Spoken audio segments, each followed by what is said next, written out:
பிஸ்மில்லாஹிர்ரஹ்மானிர்ரஹீம். அன்பான சகோதரர்களே,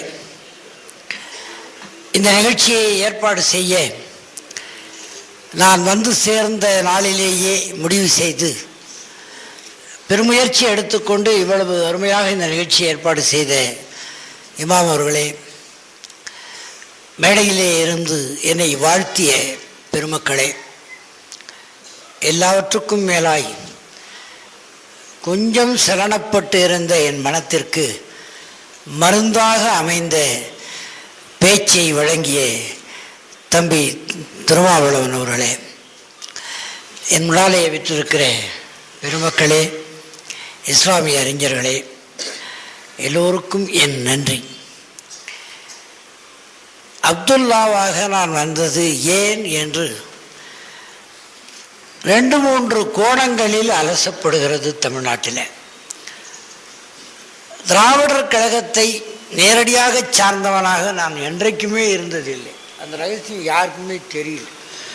நான் அதில் உறுப்பினராக என்றைக்குமே எந்த கழகத்திலையும் இல்லை. நல்லா பேசுவேன்னு என்னை எல்லாரும் கூப்பிடுவாங்க, அவங்களும் கூப்பிட்டாங்க. தம்பி திருமாவளவனே அவர் பெரிய தலைவர் என்பது எல்லாருக்கும் தெரியும். அவர் நின்று கொண்டு என்னை உட்கார வச்சு பாபா சாஹேப் டாக்டர் அம்பேத்கரை பற்றி பேசுகிற கூட்டம் நடத்தியிருக்கிறார். நின்று கொண்டிருந்தார். புத்தகமெல்லாம் எடுத்து என் கையில் தந்து விளக்கம் சொல்லிக்கொண்டு வள்ளுவர் கோட்டத்தில். இதுக்காக நான் பெரிய வீராதி வீரன் வீரபுத்திரன் பேரன்னு அர்த்தம் இல்லை. நான் சாதாரண ஒரு மனிதன். அவர் மிகச்சரியாக ஒரு வார்த்தையை சொன்னார். எந்த முடிவையும் உங்களுக்கு கேட்கலையா? அது நான் என்ன பண்ண முடியும்? மைக்கு கேட்கலையாமே. இப்ப கேக்குதா? தெரியலையா? நேரா பேசணுமா?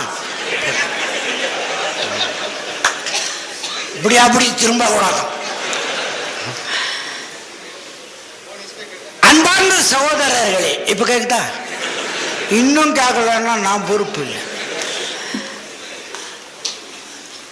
திராவிடர் கழகத்திலேயெல்லாம் நான் இருந்ததில்லை. தந்தை பெரியாரின் கொள்கை எனக்கு பிடித்தது. அது பிடித்த போது என் நெற்றியிலே பட்டை இருந்தது, குங்குமம் இருந்தது, சந்தன போட்டு இருந்தது. தந்தை பெரியார் எங்க கல்லூரியில வந்து பேசினார். அவரை பாராட்டி கவிதை எழுதினேன். இந்திரன் சந்திரன் எழுதினேன். என் ஆசிரியர் சொன்னாரு, எல்லாம் சரிதான், கவிதை நல்லா தான் இருக்குது, பேரு தான் நல்லா இல்லைன்னாரு. சேஷாச்சலம்னு பேர் போட்டிருந்தேன். என்னடா இது பாப்பான் பேர் மாதிரி இருக்குதுன்னாரு எங்க வாத்தியாரு. அதுக்கு இன்னும் மாத்திட்டா போகுதுன்னே. அப்பவே இதே புத்தி தான், மாத்திட்டா போகுதுன்னு. என்னான்னு மாற்ற போறேன்னு கேட்டாரு. பெரியார் தாசன்னு சும்மா எழுதி கொடுத்தேன். அப்பவும் என் நெற்றியில பட்டை இருந்தது, குங்கும பொட்டு இருந்தது, சைவ சாத்திர படிப்பு என் மனத்திலே இருந்தது.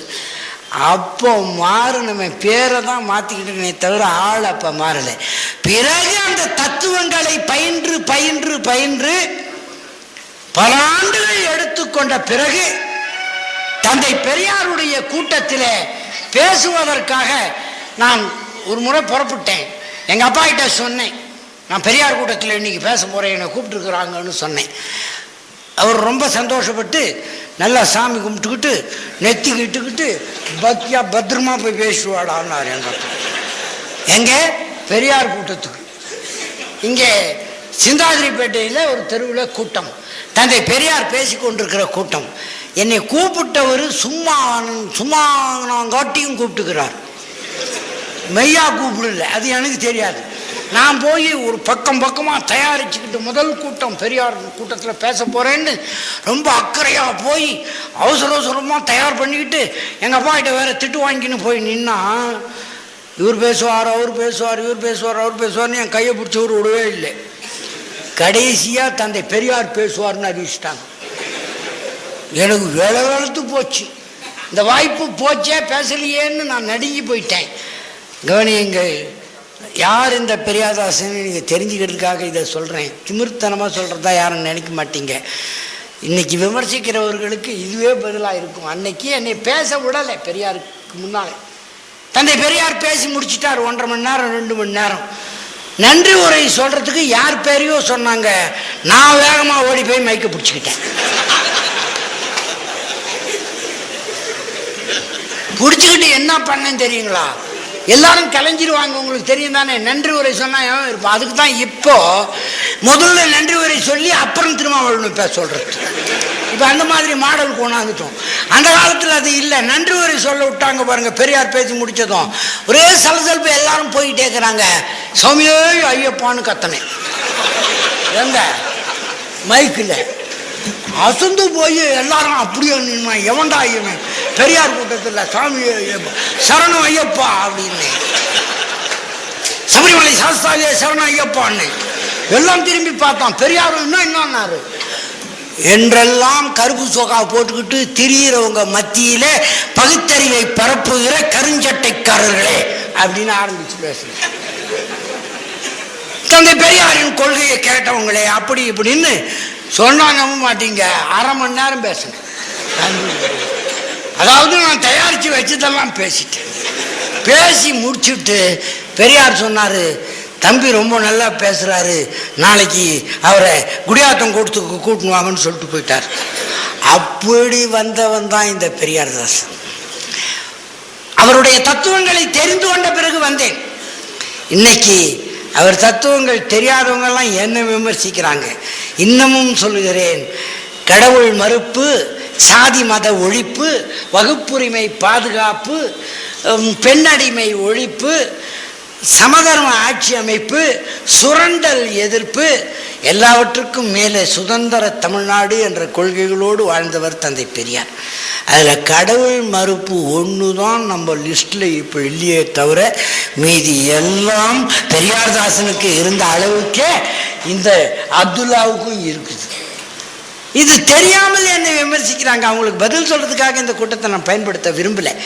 ஆனால் என் இதயத்திற்கு ஒரு மருந்தாய் தம்பி திருமாவளவன் இந்த நிகழ்ச்சிக்கு அழைக்கப்பட்டு வந்து என்னை பாராட்டியது எனக்கு மிகப்பெரிய பலம், யானை பலம். ஏன் நான் இஸ்லாத்துக்கு வந்தேன்? அவர் மிகச்சரியா ஒரே வரியில சொன்னார், தத்துவத்தின் முடிவிலே வந்தேன். இப்போ கூட கேட்டாங்க என்னை பேட்டியில் கூட, இதில் முதல்ல இந்துவாக பிறந்தேன், அதுக்கப்புறம் பெரியாரிஸ்டா அதாவது நாத்திகனாக மாறினேன், அதுக்கப்புறம் பௌத்த மதத்தை ஏற்றுக்கிட்டேன், சித்தார்த்தன்னு பேர் வச்சுக்கிட்டேன், இப்போ இஸ்லாமுக்கு வந்திருக்கிறேன், அப்துல்லான்னு பேர் வச்சுக்கிட்டேன், அடுத்து எங்கே போவேன்னு கேட்குறேன். பார்த்து இது ரொம்ப கொச்சையாக கேட்கறது. ஆனால் இதுக்கு பதில் இல்லாதவன் இல்லை இந்த அப்துல்லா. மிகச்சரியான பதில் வச்சிருக்கிறேன். இந்து மதத்தில் பிறந்ததுக்கு நான் அப்ளிகேஷன் கொடுக்கல. எங்கள் அப்பா அம்மாவுக்கு நான் அப்ளிகேஷன் கொடுத்து இந்த தேதியில் இந்த ஆஸ்பத்திரியில் என்னை பெற்றுக்குங்கன்னு நான் சொல்றது கிடையாது. அது அவங்க விருப்பம், அவங்க முயற்சி. நமக்கும் அதுக்கும் சம்பந்தம் கிடையாது. அடுத்து தந்தை பெரியாரை ஏற்றுக்கொண்டது என் சொந்த அறிவு. அடுத்து பௌத்தத்தை ஏற்றுக்கொண்டது பாபா சாஹேப் டாக்டர் அம்பேத்கரை படித்த அறிவு. இன்றைக்கு இஸ்லாத்தை ஏற்றுக்கொண்டது அறிவுபூர்வமாய் இல்லை, இறைவன் நாடியது.